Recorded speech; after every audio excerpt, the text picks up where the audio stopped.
the way the AVA AA works, so there's two models, the AVA C214, which is the original one, which looks like that, which is about that big. Okay. Again, sits in the corner. That's all analog. This is digitally controlled analog. So this is called the C214. So it's the same, exactly the same principle. So that's a single larger driver, a 21 centimeter driver, and this is two 14 centimeter drivers. It's pretty much the same job. So the basic principle is that it's two drivers inverted. So the magnet is facing this way, they're looking backwards, and a grill, and a microphone and some electronics. And the unit is basically listening for low frequency energy. So imagine the scenario that you're at the seaside and you watch the waves come in, and there's a sea wall, concrete wall, and the waves basically hit the wall and they go up the wall, and that's the energy kind of trying to go somewhere and can't, so it gets diffused. Now imagine if you wanted to try to tame that wave, the ideal thing would be at the right moment to suddenly move the wall back momentarily, and it would then diffuse that energy. But you can't do that because that would be crazy. It's like same thing as saying all of the walls in this room, you suddenly move them back. Yeah, kind of have them on some kind of compression system. So now imagine instead having a cylinder and a tube, and it detects it, and that tube momentarily goes like a piston. Yeah, so that's similar to a speaker driver. So in the same way that a speaker emits a kick drum and it goes boom, this thing is basically detecting that energy and going and catching it and diffusing it. So it's just very, very fast transient bass drivers detecting and diffusing the low frequency, and they'll keep doing that as much as you want. It's an inverted speaker. It's not emitting a sound, it's not putting it out of phase. No. It is literally collecting and diffusing it. And you place them anywhere where there's a hotspot. So every single room acoustically is going to have areas of low frequencies. Typically at the back is very common, but also at the front behind your speakers is also very common.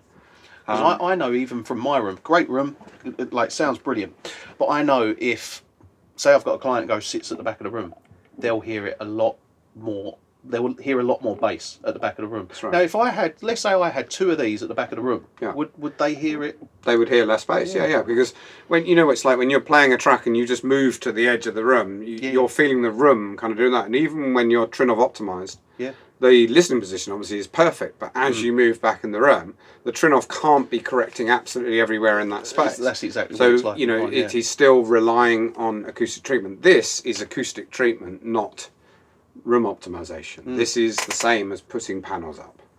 Interesting. But it's then takes up less space. So I mean, in smaller rooms, which is pretty much where most people work, the dealing with frequencies below 200 is very difficult without putting large amounts of bass trapping in, because you need large bass traps to be able to do the job of the low frequencies. Would you just put them on the floor then, in the corner? So again, where they go, the beauty of this model is that it can be vertical or horizontal. There's a bracket that you can optionally buy, so you can mount them on the wall, because sometimes the problems can be up the top. Sure, yeah. So it could be down the bottom.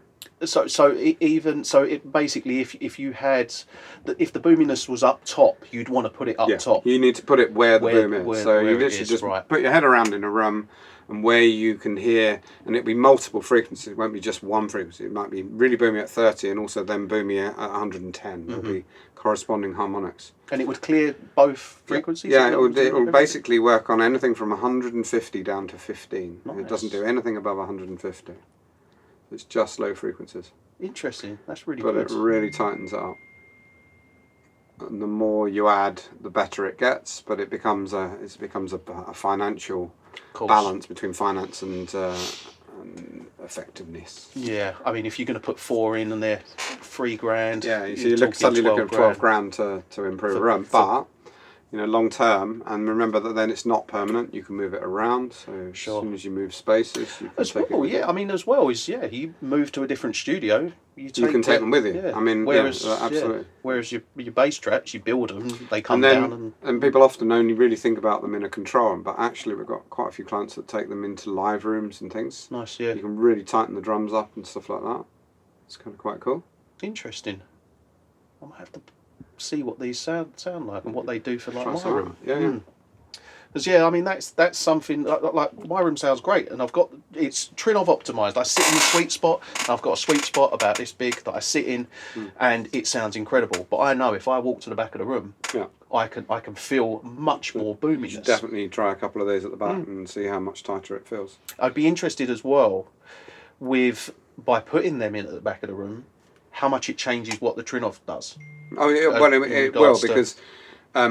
The counteracting effect so all that low frequency that's hanging around there, you then get the cancelling effect that it bounces back. So that's why you get the dip in the middle in your listen position. So when you're looking at your graph and you're seeing those dips, it can improve that dip, which means the Trinnov doesn't have to boost as hard to improve that 100 hertz dip or 90 hertz dip or whatever it is you end up with, because you're always going to get a corresponding dip versus it's the anti-phase of that low frequency bouncing back into the room because it doesn't get diffused, so it has to come back. It has to come back out again. So will they do from floor to ceiling?